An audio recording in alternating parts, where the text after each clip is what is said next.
তারাই এই কাস্টমে ভাগ নিতে পারবে, কিন্তু আমাদের বিরোধী স্কোয়াডকে হারাবার জন্য কি বন্দুক চালানো যায়? Double vector.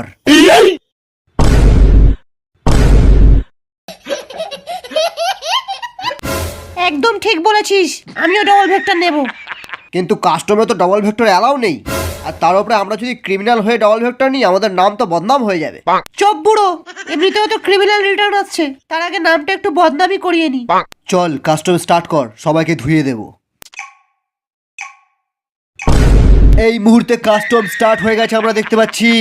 আরে কি প্রথম রাউন্ডের ডবল ভেক্টর হাতে নিয়ে এগিয়ে যাচ্ছে ক্রিমিনালের দল, আর তাই দেখি শুকিয়ে যাচ্ছে সব এনিমিদের কল। কি বলে আমি তো বুঝতেও পারছি না। এর সামনে দাঁড়াতে পারে না কোনো প্রো প্লেয়ার আর না কোনো হ্যাকার। নোবরা আমার সাথে কাস্টম খেলবে।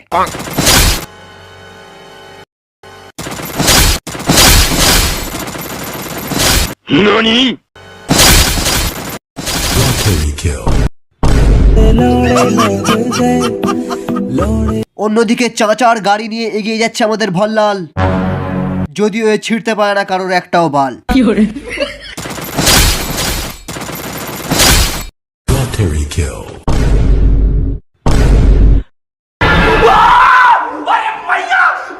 শালা এ তো কিলিং মেশিন নিয়ে চলে এসছে রে। আরে নোবরার দল প্রথমে স্কাইলার দিয়ে ওয়ালটা ভাঙ, তারপর সবাইকে গুছিয়ে খেলা।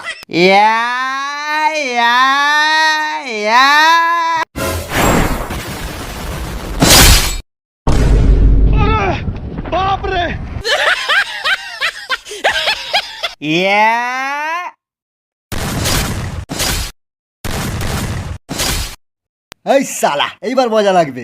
সালা এত হ্যাকারের মতো হেডশট মারছে। আমরা কাস্টম খেলবো না ভাগ, আমরা কাস্টম খেলবো না, আমরাও খেলবো না, আমরাও।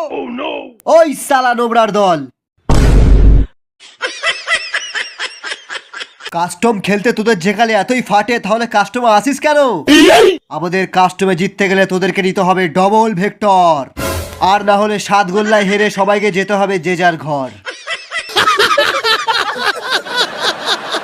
আমার সাথে কাস্টমে ডবল ভেক্টর চালাবি কে?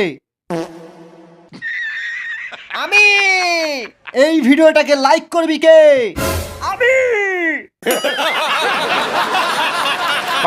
বল জয় ডবল ভেক্টর, জয় ডবল ভেক্টর, জয় ডবল ভেক্টর। दुनिया का झोल समझते लौड़े लग गए। ओ नी बिग पंगा चिप जाओ